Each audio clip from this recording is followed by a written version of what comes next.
The point, though, that my analysis began to become more critical of philanthropy in general, I began taking a little heat for the direction that my research was taking, and both because of that and also I made a personal decision not to take any more philanthropic funds. So this book was actually written without any funds, although much of the research was done on other projects that were funded by foundations. The people that are mad at you, are they from the right or the left?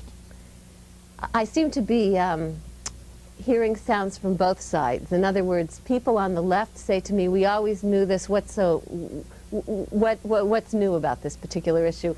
People on the right, I would say, though, are more angry than people on the left.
This giving thing from elites is everywhere. It's inescapable in the culture. And yet, and cities are our laboratory for the second part of the paradox, this is the most unequal America's been in about 100 years. Right. The angriest it's been within most of our lifetimes. The most, perhaps, kind of restive and dangerous our democracy has been. And the bottom half of this country basically hasn't gotten a raise in 40 years. 82% of new wealth created last year went to the global 1%. So my thesis is that the very people we often hear talking a good game about making a difference, giving back, helping, are the same people hoarding the future.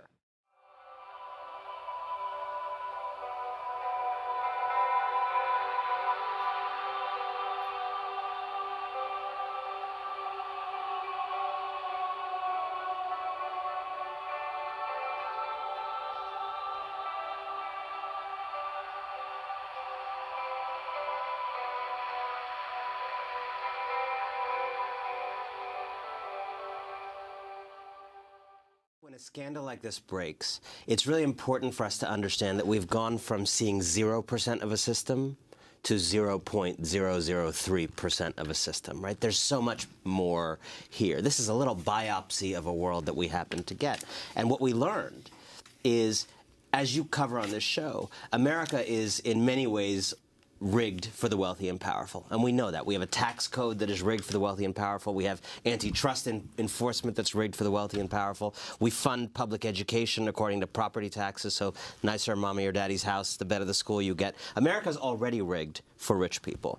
The problem is, for some rich people, all that rigging that I just described is shared equally among rich people, right?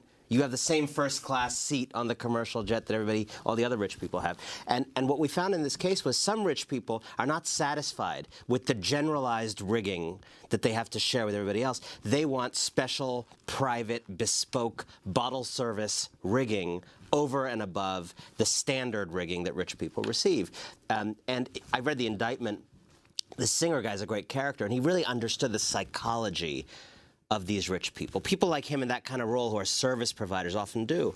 And he says, you know, the people I work for, they don't want to do $1 million check and then hope their kid gets a second look. The people I work for, the wealthiest families in America, they want a guarantee. They want this thing done, he said.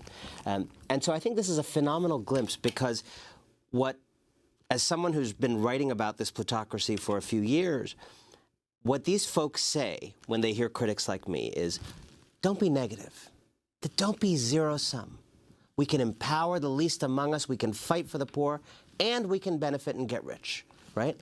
It's not zero-sum. And you know what really is actually zero-sum? When there is one college seat and a hard-working kid from a poor neighborhood whose family has never sent anybody to college, but now they have a shot at that seat. They've worked hard. Their parents took many buses to many jobs. They might be eligible for that seat, and they don't get that seat because someone like Bill McGlashan, private equity baron, impact investing impresario who had a $2 billion impact fund with Bono, has locked up that seat for his son.